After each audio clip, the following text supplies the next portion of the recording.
What's the meaning of conniving?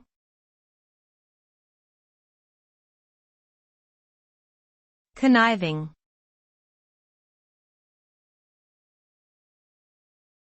Conniving.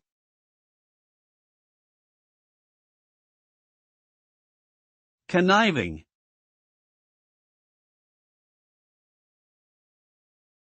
Conniving.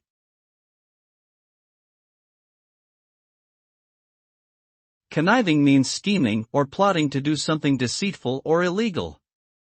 It refers to the act of being involved in a secret plan to achieve some personal gain or advantage while hiding one's true intentions. In other words, it involves collaborating with others to commit an underhanded act. The result of conniving can be harmful to others and may lead to negative consequences such as loss of trust, damage to relationships, and legal repercussions. It is generally viewed as an unethical behavior that undermines the values of honesty and integrity.